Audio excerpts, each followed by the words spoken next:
Hello, good morning to all.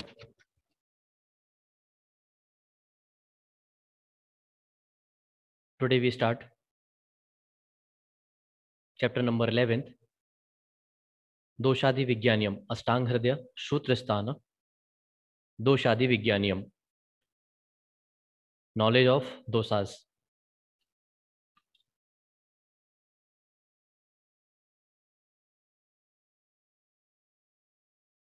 Okay, so in 11th chapter of Sutrasthan of Astang Hridayam, explain detail regarding Tridosh in Ayurveda.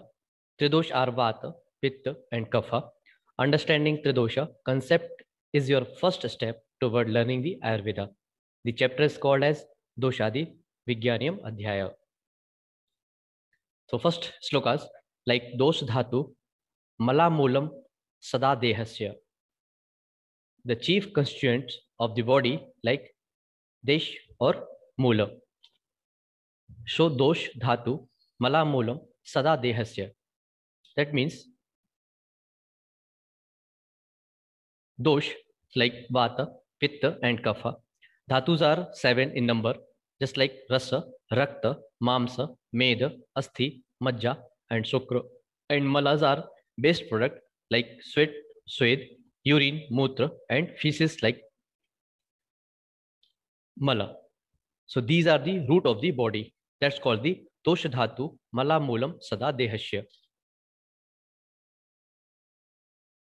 Next, function of normal doshas like Prakrit doshas karma. So first one is function of Vata dosha. Acharya Vagbhat says, Tam chalaha utsaho uchvasa निश्वास चेष्ट वेग प्रवर्तन ही सम्यगत्वा च धातूनाम अक्षाणाम पाटवेन च अनुगृह्णाति अविकृतः. I explain. I repeat first. Again. तम चलः उत्साहो उच्छ्वास निश्वास चेष्टा वेग प्रवर्तन ही सम्यगत्या च धातूनाम अक्षाणाम पाटवेन च अनुगृह्णाति अविकृतः अविकृतः. सो फर्स्ट वन इज तीन दोष जो हमने ऊपर पढ़े उसमें से वात पित्त कफ में से वात दोष, उसके हम प्राकृत फंक्शन के बारे में पढ़ रहे हैं. उसके बारे में आचार्य वाग्भट कहते हैं vata is responsible for all the movements just like उच्छ्वास और निश्वास. लाइक रेस्पिरेशन में जो हम सांस को छोड़ते हैं, सांस को लेते हैं, वो हमारा वात की वजह से होता है. उत्साह मतलब हमारे बॉडी के अंदर जो भी एंथुजियाज्म, जो भी चीजें एक्टिविटी होती हैं वो वात की वजह से होती है. चेष्टा लाइक कोई भी एक्शन, कोई भी मूवमेंट जो होता है वो हमारा वात की वजह से होता है. वेग प्रवर्तन ही, वेग प्रवर्तन मतलब वेग का प्रवर्तन होना. सो आचार्य सेज दी उत्साहो उच्छ्वास निश्वास चेष्टा वेग प्रवर्तनी. वाता is responsible for all the movements, just movement of the blood in the blood vessels, movement of the nutrients, movement of air in the lungs, locomotion movement of the hands and the legs. In its normal state, वात cause the enthusiasm मतलब उत्साह create करता है. वात दोष regulate the respiration process. उत्साह उच्छ्वास और निश्वास मतलब इंस्पिरेशन और एक्सप्रेशन. हम सांस को लेते हैं और सांस को छोड़ते हैं वो वात की वजह से ही होता है. Next, regulate all the locomotory movements मतलब कि हमारे चेष्टा वेग और प्रवर्तन जितने भी होते हैं सभी को वो रेगुलेट करता है. Next, regulate all the activities of the mind. हमारे ब्रेन की जितनी भी एक्टिविटी होती हैं वो सब बात से रेगुलेट होती हैं. स्पीच हमारा बोलना बात से रेगुलेट होता है. Initiation of the natural urges just like a tears, faeces, urination, sneeze, coughing, vomiting, yawning etcetera. मतलब हमारे जो वेग प्रवर्तन होते हैं वो सब बात की वजह से ही हमारे लिए दिखाई देते हैं, समझ में आते हैं. Maintenance of the dhatus just like a tissue in their normalcy and proper functioning of the sense organ मतलब कि जो भी हमारे जो सेंस ऑर्गन का जो परसेप्शन होता है वो सब कुछ बात की वजह से ही होता है. सो आचार्य सेज अगेन तम चलः उत्साह उच्छ्वास निश्वास चेष्टा वेग प्रवर्तन ही सम्यगत्या च धातूनाम अक्षाणाम पाटवेन च अनुगृह्णाति अविकृतः. वाता is responsible for all the movements. उत्साह के लिए भी रिस्पॉन्सिबल है, उच्छ्वास और निश्वास मतलब इंस्पिरेशन और एक्सप्रेशन के लिए भी, चेष्टा के लिए, वेग और प्रवर्तन, वेग का जो प्रवर्तन होता है वो वात की वजह से होता है. सम्यगत्वा च धातुनाम धातुओं की नॉर्मलसी, सम्यगत्वा च धातुनाम मतलब धातुओं की समगति, समगति नॉर्मलसी को मेंटेन करना. अक्षाणाम पाटवेन चा हमारी आंखों का जो ब्लिंक होता है, हम जो उसको पलक को झपकते हैं उठाते हैं वो सब बात की वजह से होता है. अनुगुणाति अविकृतः मतलब वो क्या बोलते हैं, proper function all the sense organ, और सेंस ऑर्गन के प्रॉपर फंक्शन के लिए रिस्पॉन्सिबल होता है. कौन होता है, वात होता है. Next, function of pitta dosha. So, function of pitta dosha, what our Acharya says in quotation, pittam pakti ushma darshanahi chut trad ruchi prabha medha धी शौर्य तनु मार्दवी। मतलब क्या बता रहे हैं आचार्य बागभट, क्या कहना चाहते हैं? प्रॉपर फंक्शन, सॉरी प्राकृत फंक्शन और नॉर्मल फंक्शन जो पित्त दोष के हैं वो क्या बोलते हैं? In its normal state pitta cause the digestion and the metabolism. पित्तम पक्ति उष्म दर्शनी, डाइजेशन और मेटाबॉलिज्म के लिए, maintenance of the body temperature, vision, causes the hunger, thirst and appetite, maintenance the skin complexion, intelligence, courage, valour and softness, the suppleness of the body. मतलब वो क्या बोल रहे हैं, हमारे शरीर में जो डाइजेस्टिव जूस जो सीक्रेट होते हैं, हमारी जो अग्नि होती है वो पित्त दोष से रिलेट करती है। मतलब पक्ति ऊष्मा मतलब भोजन को पचाना, भोजन का डाइजेशन कराना, उसकी मेटाबॉलिज्म एक्टिविटी को परफॉर्म कराना, वो पित्त दोष के प्राकृत फंक्शन में आता है। नेक्स्ट उन्होंने क्या बताया, छुत और तृढ़ मतलब कि भूख को लाना पित्त की रिस्पॉन्सिबिलिटी होती है। भूख जो हमें होती है, एपेटाइट जो होती है, थ्रस्ट जो होती है, हंगर होती है, मतलब छुत त्रट और रुचि जो होती है वो हमारी पित्त दोष की वजह से आती है। प्रभा मेधा धी मतलब हमारे शरीर के अंदर जो लस्चर है, कॉम्प्लेक्शन है, वो पित्त दोष की वजह से हमको, उसके प्राकृतिक फंक्शन की वजह से हमको देखने को मिलता है। मेधा धी मतलब हमारी इंटेलेक्चुअल पावर, इंटेलिजेंसी, मेमोरी जो है वो पित्त दोष का नॉर्मल फंक्शन है। सौर्य तनु मार्दवी ही मतलब सभी सॉफ्टनेस ऑफ द बॉडी जो है वो पित्त दोष के प्राकृतिक फंक्शन में कंसीडर किए जाते हैं। Next is function of the kapha dosha. So what are says the Acharya Vagbhata, श्लेष्मः स्थिरत्व स्निग्धत्व संधिबंध क्षमादिभिः। क्या बोल रहे हैं, फिर से मैं रिपीट कर रहा हूं, श्लेष्मा स्थिरत्व स्निग्धत्व संधिबंध क्षमादिभिः। कफा कन्फर द स्टेबिलिटी, कफा कन्फर्स मतलब कफ क्या करता है, कफ के प्राकृतिक फंक्शन क्या होते हैं, स्टेबिलिटी, स्थिरत्वम स्थिरता लेके आता है। स्निग्ध स्निग्धतम मतलब लुब्रिकेशन, स्निग्धता मतलब लुब्रिकेशन या अंचुअसनेस इसको बोलते हैं, जो स्नेह की मात्रा को मेंटेन करता है। सो कफ कफ confirms the confers the stability, स्थिरत्व, स्निग्धत्व मतलब कि लुब्रिकेशन, देन संधिबंध, संधिबंध मतलब कॉम्पैक्टनेस और firmness of the joint, joint की फ्रिमनेस को मेंटेन करता है। क्षमादि भी it is the cause of mental capacity to withstand और द विथहोल्ड इमोशंस और स्ट्रेन एटसेट्रा। मतलब क्या करता है, बहुत जल्दी हर चीज को निर्णय नहीं देता है, वो उस चीज के बारे में सोचता है, समझता है, फिर उसके बाद डिसीजन करता है, डिसाइड करता है। मतलब बहुत जल्दी मेंटल करेज को नहीं खोता है, धैर्य के साथ काम करता है। So kapha confer the stability, lubrication, compactness मतलब स्थिरता, स्निग्धत्व और संधिबंध मतलब पॉइंट की जो ज्वाइंट की जो कॉम्पैक्टनेस होती है वो किसकी वजह से होती है, कफ की वजह से होती है। लुब्रिकेशन कैसे होता है, कफ की वजह से होता है। स्टेबिलिटी कैसे आती है, कफ की वजह से आती है। और इसमें क्षमा मतलब क्षमा आदि भी एटसेट्रा मतलब it cause the for the mental capacity और द विथ स्टैंड और the withhold emotions, strain etcetera. It is also causes for the forgiveness मतलब जल्दी से जल्दी हर चीज के बारे में उसको लेट गो करता है, माफ करके आगे निकलता है, या उसके अंदर एक बड़ा धैर्य चीजें होती है जो उसको परफॉर्म करके आगे बढ़ता है। क्षमा आदि भी। Next function of the body tissue and the waste product like prakrit dhatu and mala karma, prakrit dhatu and mala कर्म।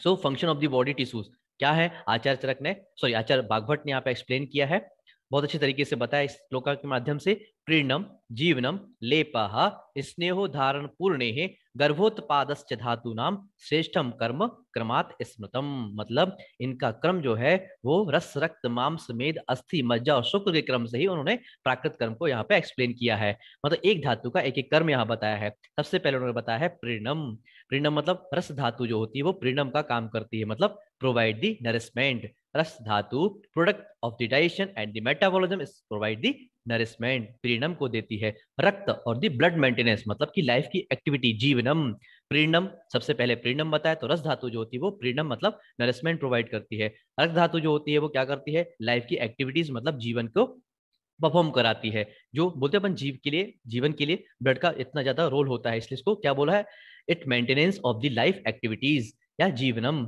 नेक्स्ट लेपहा मांस मसल इन एनवलपिंग और the covering, it cover around the bone and the enables the voluntary and the involuntary actions. मतलब क्या करता है, लेप का काम करता है, उसको ओवरलेप करता है या फिर उसको कवर करके देता है। नेक्स्ट मेदहा और फैट, फैट क्या करता है, लुब्रिकेशन स्नेहो। देखो ऊपर लिखा है प्रेरणम जीवनम लेपः स्नेहो धारण पूर्णे है। तो क्या बताया, मेद जो होता है वो क्या करता है, लुब्रिकेशन का काम करता है, मेद धातु जो होती है। नेक्स्ट अस्थि मतलब बोन, अस्थि क्या करती है, धारण करना मतलब सपोर्ट फॉर्म और the framework of the body, मतलब हमारी बॉडी में दी अस्थि नहीं हो तो हमारा शरीर स्थिर रह ही नहीं सकता। मतलब जो ढांचा है, जो हमारा बोन है, यदि बोन की वजह से ही तो हम लोग वहां पे पूरा बॉडी हमारी जो होती है वो स्थिर दिखाई देती है, नहीं तो बिना बोन के तो बॉडी दिखेगी नहीं, जल्दी से लूज हो जाएगी।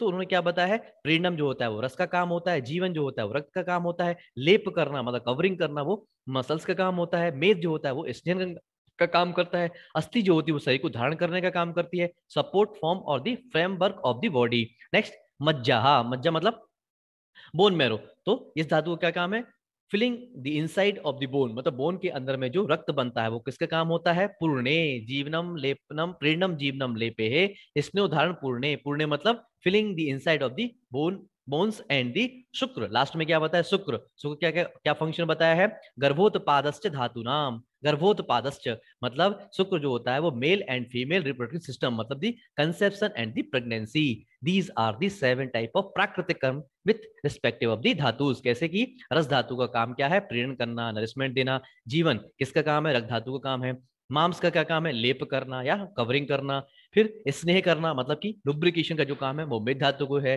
धारण करना मतलब अस्थि का काम बताया है, अस्थि धातु का काम बताया, पूर्ण करना मतलब कि मेद मज्जा धातु का काम बताया, और गर्भोत्पाद गर्भ की जो उत्पत्ति होती है, कंसेप्शन या प्रेगनेंसी जो होती है वो शुक्र की वजह से होती है। तो ऐसे करके धातु नाम श्रेष्ठ, धातुओं में सभी के श्रेष्ठ कर्म बताए हैं, कर्म क्रमात स्मृतम, कर्म क्रमात स्मृतम मतलब विथ रिस्पेक्टिव ऑर्डर, रस रक्त मांस मेद अस्थि मज्जा शुक्र प्रीणम जीवनम लेपः स्नेह उदाहरण पूर्णे और गर्भोत्पादश्च। दीज आर दी प्राकृत कर्म of the all 7 type of tissues और सप्त धातु। Next function of waste product. तो अब जैसे हमने वहां पढ़ा था कि मला मूलम सदा देह से, तो मल मूल और दोष की वजह से अपन पूरा कॉम्बिनेशन देख रहे थे। तो दोष के बारे में अपन ने बात पित्त कफ के प्राकृत फंक्शन देखे, फिर उसके बाद हमने धातु, तो धातुओं के हमने सातों धातुओं के प्राकृत फंक्शन देखे। अब हम देख रहे हैं मल के प्राकृत फंक्शन क्या होते हैं। तो मल के प्राकृत फंक्शन क्या बताए हैं, अवस्तंभ पुरुषस्य मूत्रस्य क्लेद वाहनम स्वेदस्य क्लेद विधति ही, अवस्तंभ पुरुषस्य मूत्रस्य क्लेद वाहनम स्वेदस्य क्लेद विधति ही, maintenance of the strength of the body is the chief function of the faeces, मतलब कि जो हमारा मल होता है वो maintain of the strength, body की स्ट्रेंथ को मेंटेन करता है। ठीक, नेक्स्ट है elimination of the moisture water is the for the urine, मतलब हमारा जो यूरिन जो है वो क्या करता है, मॉइस्चर को मेंटेन करता है, एलिमिनेट करता है, इसके माध्यम से वो होता है हमारी बॉडी में जो मॉइस्चरनेस होती है वो मेंटेन होती है।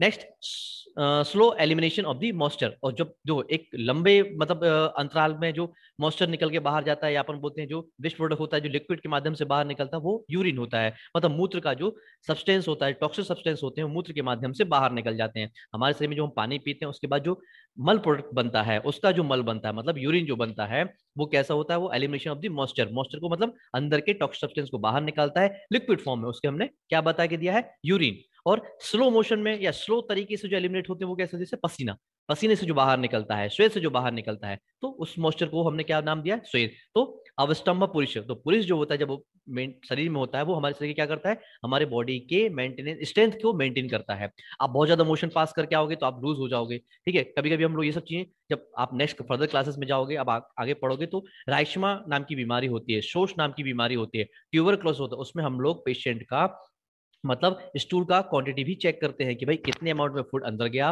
और कितने अमाउंट ऑफ स्टूल जो है वेस्ट प्रोडक्ट है बाहर निकला है। आपने कभी कभी देखा होगा कि जो प्राइवेट हॉस्पिटल्स होते हैं, जो गवर्नमेंट हॉस्पिटल होते हैं, आईपीडीज वगैरह जो होते हैं, सॉरी, तो उनमें अपन क्या करते हैं, पेशेंट को जब एडमिट करते हैं तो हम उनका क्या करते हैं, इनपुट भी देखते हैं और आउटपुट भी देखते हैं, मतलब उसको हमने इतने लीटर पानी दिया था या फिर इतने ड्रिप्स लगाए थे, इतना हमने दिया था, उसके बाद उसका आउटपुट कितना निकला, मतलब हम देखते हैं कि वो कितने बार यूरिन पास करके आए, तो वो हमें देखना होता है।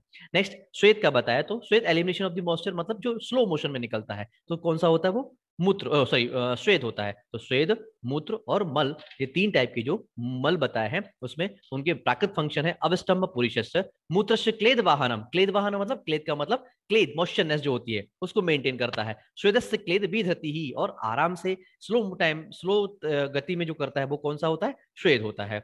इसके बाद next, so these are the 3 types of prakrit dosha karma, prakrit धातु कर्म और प्राकृत मल के कर्म बताए हुए हैं। इसके बाद नेक्स्ट हम आगे बढ़ेंगे इफेक्ट ऑफ द इंक्रीज दोषास वृद्धि ऑफ दोष कर्म, मतलब कि जो दोषों के बढ़े हुए दोष जो होते हैं उनके लक्षण कैसे होते हैं। सपोज तो आपने एक चीज पढ़ लिया भैया बात पित्त कफ है, उनके प्राकृतिक फंक्शन ऐसे होते हैं। अब हमारे शरीर में दोषों की वृद्धि भी होती है, दोषों का क्षय भी होता है, धातुओं की वृद्धि भी होती है, धातुओं का क्षय भी होता है, और मल की वृद्धि भी होती है और मल का क्षय भी होता है। अब हमारे शरीर में जब इनका क्षय वृद्धि होता है तभी तो बीमारियां होती हैं, और इन्हीं को तो हमें आयुर्वेद में बैलेंस करना है। हमारा मेन मोटिव क्या है, हम धातुओं को, दोषों को, मलों को साम्यावस्था में लेके आना है। लेकिन अभी हम कब पहचानेंगे, जब हम प्राकृतिक फंक्शन को पहचानेंगे तब हम उनके इंक्रीज फंक्शन को भी पहचान सकते हैं और उनके डिक्रीज फंक्शन को भी पहचान सकते हैं, तभी हम इनको ट्रीट कर सकते हैं। तो उसी सीरीज में आचार्य वाग्भट ने चैप्टर नंबर 11 में ये चीज बताई है। क्या बताया है, सबसे पहले यदि वात की वृद्धि होती है तो हमें किस टाइप के लक्षण देखने को मिलते हैं। तो आचार्य क्या बोलते हैं, वृद्धस्तु कृते अनिलः, वृद्धस्तु कृते अनिलः कार्श्य कांस्य उष्ण कामित्व कंप हस्कृत ग्रहान बल इंद्रिय निद्रा भ्रंश प्रलाप भ्रम दीनता। क्या बता रहे हैं, अगेन आई रिपीट, वृद्धस्तु कुरुते अनिला, जब अनिल की वृद्धि होती है तब क्या करता है, कार्श्य कांस्य उष्ण कामित्व कंप अन्नाह हस्कृत ग्रहान बल निद्रिय भ्रंश प्रलाप भ्रम दीनता। व्हेन वाता इंक्रीज तो प्रोड्यूस क्या करता है, कौन कौन से साइंस में प्रोड्यूस करता है, कार्श्य मतलब इमेशिएशन, दुबलापन लेके आता है, कांस्य मतलब ब्लैक डिस्कलरेशन लेके आता है, उष्ण क्षमित्व उष्ण कामित्व मतलब desire of the hot things, जब बात की वृद्धि होती है तो हमें उष्ण पदार्थ खाने का मन करता है, कंप ट्रिमर्स लेके आता है, सिवरिंग लेके आता है, कंपन लेके आता है, अनाह ब्लोटिंग और fullness at destination distension of the abdomen, मतलब हमारा पेट फूलता है ऐसा हमें महसूस होता है। सकृत ग्रह मतलब क्या होता है, सकृत ग्रह मतलब जो मोशन होता है वो कैसा होता है, सूखने लगता है, वात की जब वृद्धि होती है मतलब कॉन्स्टिपेशन, मल अच्छे से पास नहीं होता है। बलाभ्रंश मतलब बल की हानि होना, लॉस ऑफ स्ट्रेंथ। निद्रा भ्रंश लॉस ऑफ स्लीप।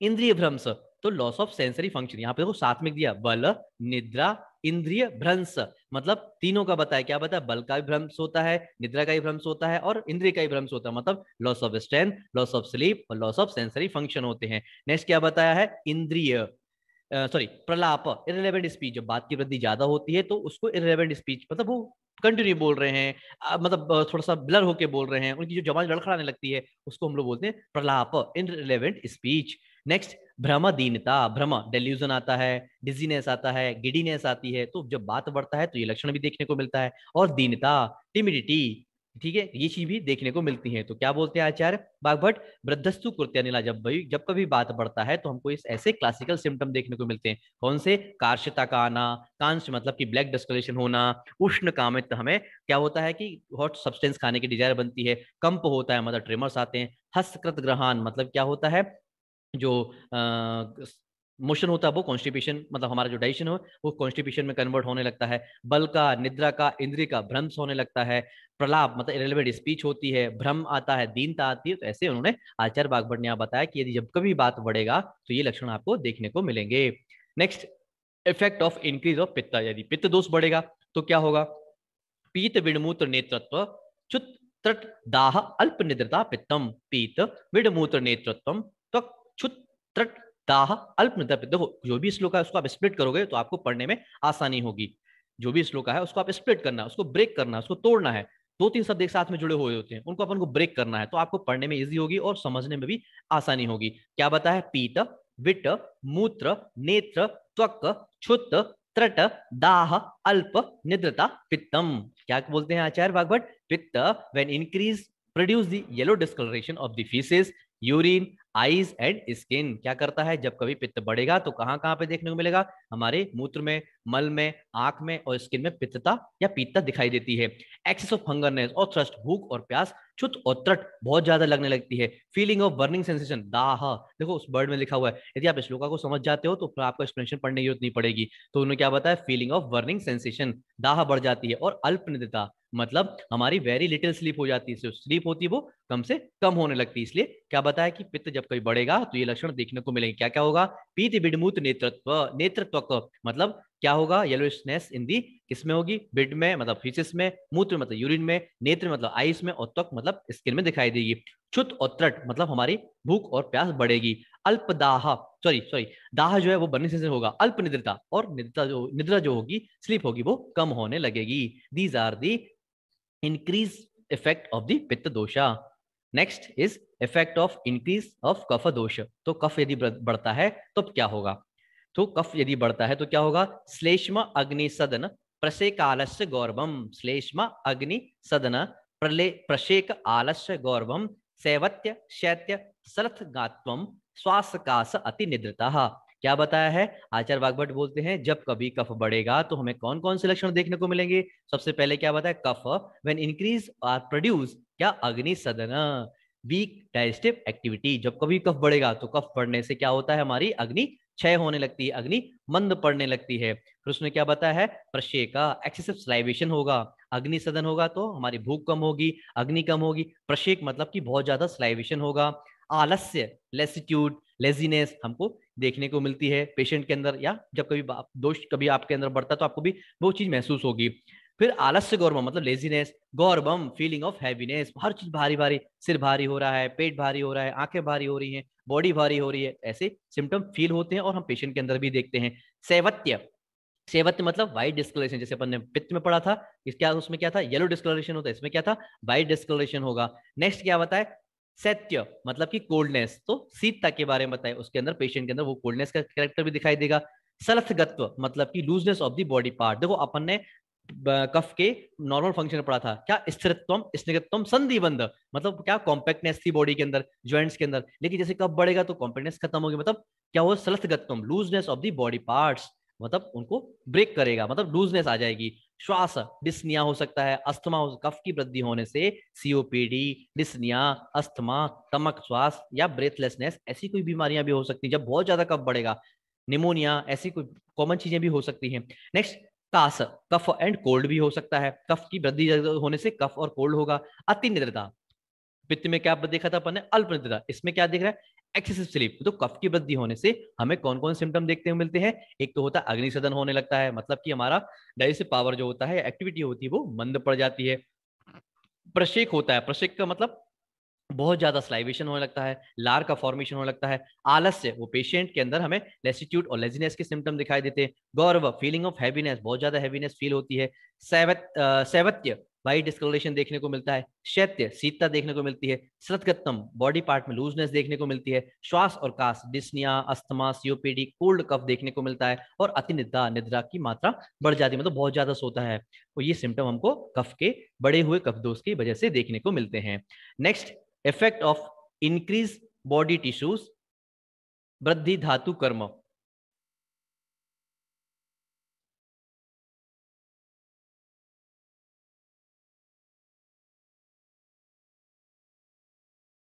ओके, सो ये अपन नेक्स्ट क्लास में कंटिन्यू करेंगे।